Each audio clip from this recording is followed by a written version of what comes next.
Certain age ಆದಮೇಲೆ ಹೆಣ್ಣು ಮಕ್ಕಳಾಗಲಿ ಗಂಡು ಮಕ್ಕಳಾಗಲಿ ಅಥವಾ ಹೆಂಗಸರಾಗಲಿ ಗಂಡಸರಾಗಲಿ ಆ ಒಂದು ಲೆಫ್ಟ್ ಔಟ್ ಫೀಲ್ ಆಗ್ತಾ ಇರ್ತಾರೆ.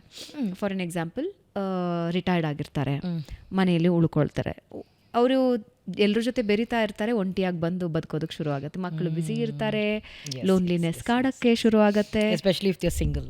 ಎಸ್. ಸೊ ಅದರಿಂದ ಓವರ್ಕಮ್ ಮಾಡೋದು ಹೇಗೆ? ಯಾಕಂದರೆ ಅಂಥ ಕೇಸಸ್ಸನ್ನು ನೀವು ನೋಡಿರ್ತೀರಾ, ನೀವು ಗೈಡ್ ಮಾಡಿರ್ತೀರಾ. ಇದು ಅಫ್ಕೋರ್ಸ್ ಇವತ್ತಿನ ಡಿಸ್ಕಷನ್ನ ಭಾಗ ಅಲ್ಲ, ಬಟ್ ನನಗೆ ಈ ಮೆನೋಪಾಸ್ ನಂತರದ ದಿನಗಳು ಅಂದಾಗ ಈ ಸಬ್ಜೆಕ್ಟ್ ನೆನಪಾಯಿತು. ಯಾಕಂದ್ರೆ ತುಂಬ ಜನ ಲೋನ್ಲಿನೆಸ್ ಫೀಲ್ ಮಾಡ್ತಾರೆ, ಲೆಫ್ಟ್ ಔಟ್ ಫೀಲ್ ಮಾಡ್ತಾರೆ. ಅಂದರೆ ಇಡೀ ಪ್ರಪಂಚನೇ ಒಂದು ಕಡೆ ಇದೆ, ನಾನು ಒಂದು ಕಡೆ ಇದ್ದೀನಿ ಅಂತ ಫೀಲ್ ಆಗುತ್ತೆ. ನಾನು ಒಬ್ಬನೇ ಇದ್ದೀನಿ, ಒಬ್ಬಳೇ. ಇಂಟೆನ್ಸಿಟಿ ಡಿಫ್ರೆಂಟ್ ಆಗಿರುತ್ತೆ ಕೆಲವ್ರಿಗೆ. ಕೆಲವ್ರು ಸ್ಟ್ರಾಂಗ್ ಆಗಿರ್ತಾರೆ, ದೇ ಕ್ಯಾನ್ ಹ್ಯಾಂಡಲ್. ಕೆಲವು ಸ್ಟ್ರಾಂಗ್ ಆಗಿ ಏನಂದ್ರೆ ಅವರು ತಮ್ಮನ್ನು ತಾವು ಬೇರೆದಲ್ಲಿ ತೊಡಗಿಸ್ಕೊಂಡ್ಬಿಡ್ತಾರೆ, ಲೈಕ್ ಸೋಷಿಯಲ್ ಸರ್ವಿಸ್ ಅಲ್ಲಿ ತೊಡಗಿಸ್ಕೊಳ್ತಾರೆ. ಇನ್ಯಾವುದೋ ಒಂದು ಅವರೇ ಒಂದು ಪ್ರೋಗ್ರಾಮ್ ಕ್ರಿಯೇಟ್ ಮಾಡ್ತಾರೆ, ಅದಕ್ಕೆ 4 ಜನ ಸೇರಿಸ್ಕೊಂಡು ದೇ ಎಂಜಾಯ್.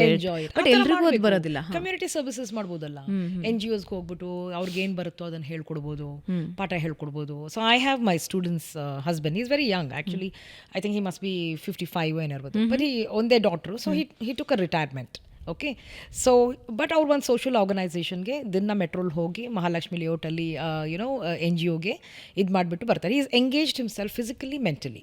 ರಿಟೈರ್ಮೆಂಟ್ ಅಂದರೆ ಯಾರೂ ರಿಟೈರ್ ಆಗಬಾರ್ದು, you should keep yourself active. ಆವಾಗಲೇ empty mind is devil's workshop.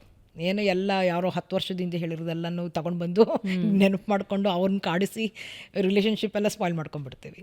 I also tell people, ಚಿಕ್ಕ ವಯಸ್ಸು ಮಕ್ಕಳಿದ್ರೆ spend every minute of time possible with them, bond with them, make memories. ಯಾಕೆಂತ ಹೇಳಿದ್ರೆ ಅವ್ರು ದೊಡ್ಡವ್ರು ಹಾಕಿ ಹೊಂಟ್ಬಿಡ್ತಾರೆ, ಈ ದೇಶ ಬಿಟ್ಟೆ ಹೋಗೋರು ಜಾಸ್ತಿ ಇದ್ದಾರೆ. ಓಕೆ, ಆಮೇಲೆ ಕೇಳಿದ್ರು ಅವ್ರು ನಿಮ್ಗೆ ಟೈಮ್ ಕೊಡೋದಿಲ್ಲ, ಬೆಗ್ ಮಾಡಿದ್ರು ಅವ್ರು ನಿಮ್ಗೆ ಟೈಮ್ ಕೊಡೋದಿಲ್ಲ. So spend time with them, travel ಮಾಡಿ, ಲಾಲ್ಬಾಗ್ ಹೋಗಿ, ಕಬ್ಬನ್ ಪಾರ್ಕ್ ಹೋಗಿ, ಟ್ರೆಕ್ಕಿಂಗ್ ಹೋಗಿ, ಔಟಿಂಗ್ಸ್ ಮಾಡಿ, ಇದು ಬಾಂಡ್ ಕ್ರಿಯೇಟ್. ಬಟ್ ಮೆಂಟಲಿ ನಾವು ಒಂದು ಡೋಂಟ್ ಎಕ್ಸ್ಪೆಕ್ಟೇಷನ್ ಇಟ್ಕೋಬಾರ್ದು. ಟು ಮಚ್ ಆಫ್ ಅಲ್ಲ, ನಾನು ದೊಡ್ಡವನಾದ್ಮೇಲೆ ಸಾಕ್ತಾನೆ, ಅಯ್ಯೋ ಸಾಕ್ತಾಳೆ, ಆ ಥರ ಎಲ್ಲ ಇಂಡಿಯನ್ ಮೆಂಟಾಲಿಟಿನೇ ಹಾಗೆ. You have to change, times have changed. ಆ ಎಕ್ಸ್ಪೆಕ್ಟೇಷನಿಂದಾನೇ ನಾವು ತುಂಬ ಸಫರ್ ಆಗೋದು.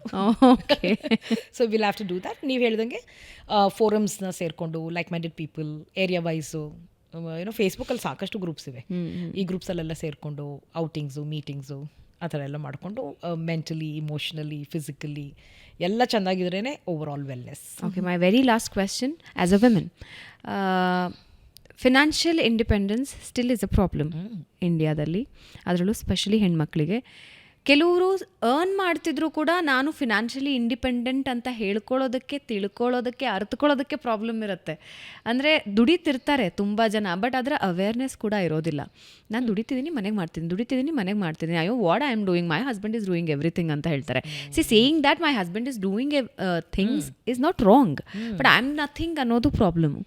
ಸೊ ಫಿನಾನ್ಷಿಯಲ್ ಇಂಡಿಪೆಂಡೆನ್ಸ್, ಕಾನ್ಫಿಡೆನ್ಸ್ ಹೆಣ್ಮಕ್ಳಿಗೆ ಹೆಂಗೆ ಮುಖ್ಯ? I have seen you from very long time.